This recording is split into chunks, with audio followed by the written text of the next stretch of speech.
نصفي ثاني عسى عمرك طويل يا منيتي وحظي وكل الذكريات قبل الفوت قلبي بحبك لا يزال بكل نبضة فيه لا يوم الممات لو ما اجتمع حبي وحبك الجميل كان انقضى عمري وفارقت الحياة. كتب كلماتها الشاعر بسام قايد محمد الشعيبي مهداة إلى زوجته الغالية وتحكي وتعبر بما فيها عن شدة حبه لها وإخلاصها له.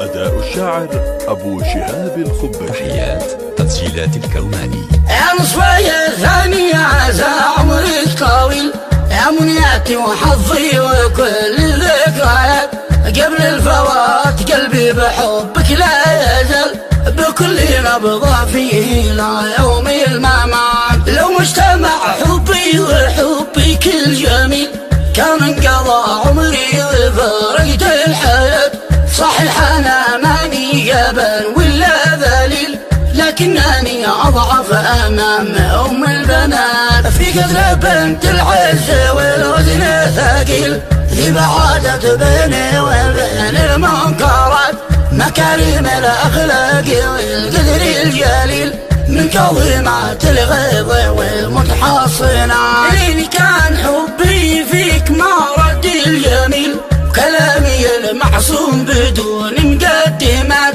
ما انا ولد عمك ولد خالك خليل لو قطعوني بالسيوف المرهفات في الاولى ما انتي من البيت البخيل وافعلي يدك في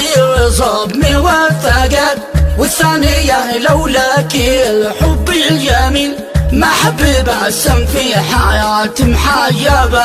والثالثة ما شفت انا مثلك مثيل لا في بنات الريف ولا في الجامعات والرابعة يا بنت محمد ابن الفضيل يا نذيرة الأوصاف كاملة الصفات وفي العيون مالك شبيه ولا مثيل لا في بنات الجن ولا في الإنسيات والله بدونك ما فعلنا المستحيل يا كتيبة حبي وقلبي وذياع عايمة الحبيبة أنت يا عايمة الخليل واللي فعلتي لي جميع الواجبات أنت القمر والشمس وأنت لي سؤال والكوكب الدري ويديلا والفرات الدنيا بدونك ما تساوي بعد ميل لو انها الجنة قصور دانيات الدنيا بدونك ما قوي عظمي النحيل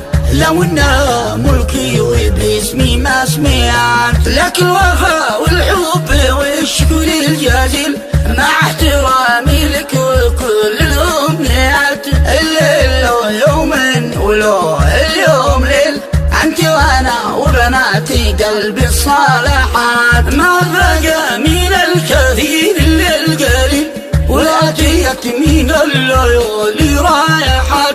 انت يا رابط تعاذب السلسبيل اللي تلم الشمل من بعد الشتاء الله يديم الحب يا بنت الغصيل والحب يبقى بيننا طول الحياة حبك بقلبي حب مثل مستحيل ولك مكانة راسخة ماضي وآن ولك مكانة راسخة ماضي